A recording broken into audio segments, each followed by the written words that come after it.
Всем привет! Приехал комплект пробойников, который заказывал под один серьезный для меня проект.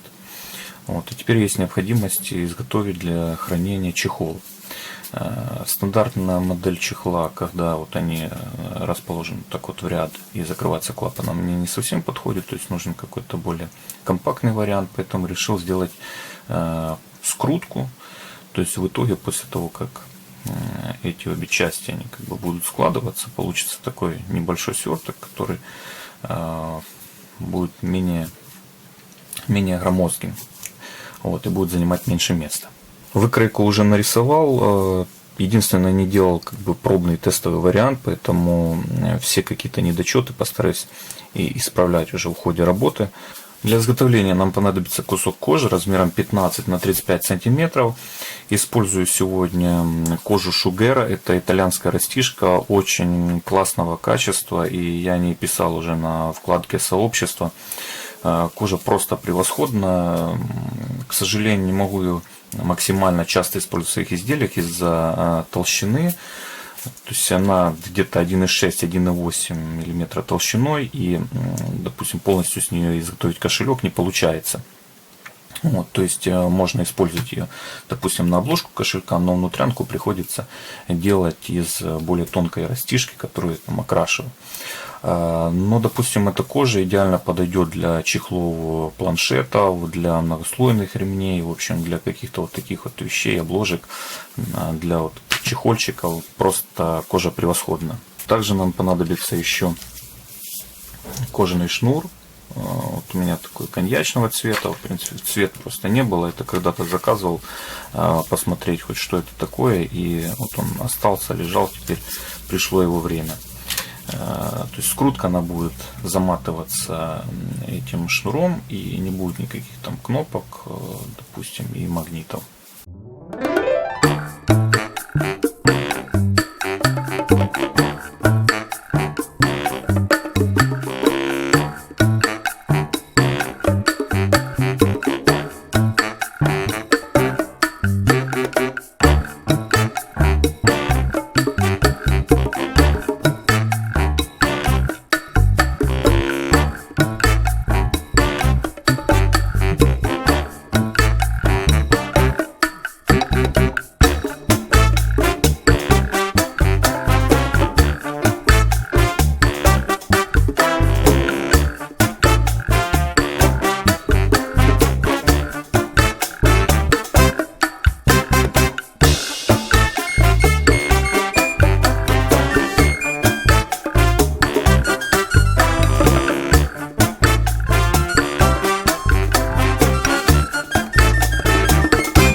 Чехольчик получился под 2 пробойника.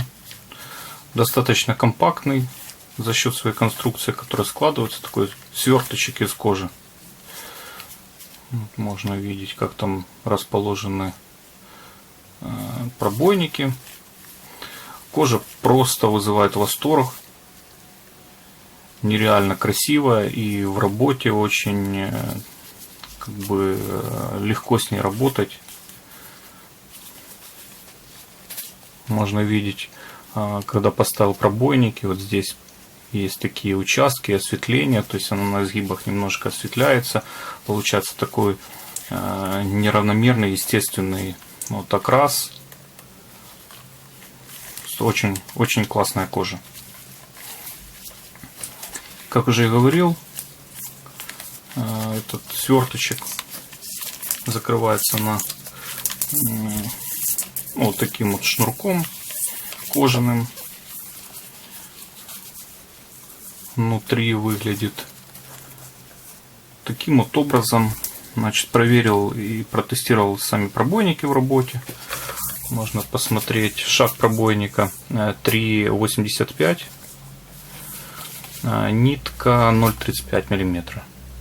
Можно посмотреть, каким получается шов.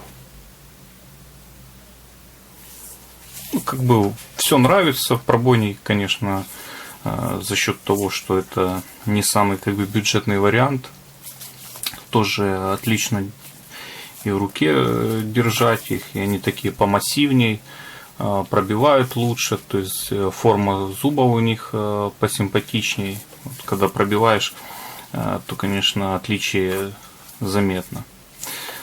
Вот еще вот здесь кризер соскочил, оставил след. То есть нужно быть во время работы более аккуратнее и работать именно в таких вот комфортных условиях, чтобы ничто там не сковывало ваши движения, как в моем случае камера.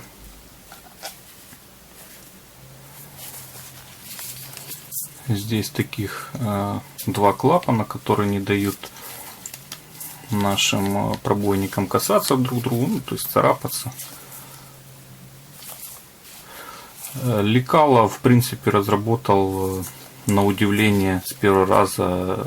Все как бы совпало, хорошо собралось, нигде ничего лишнего, как на мой взгляд.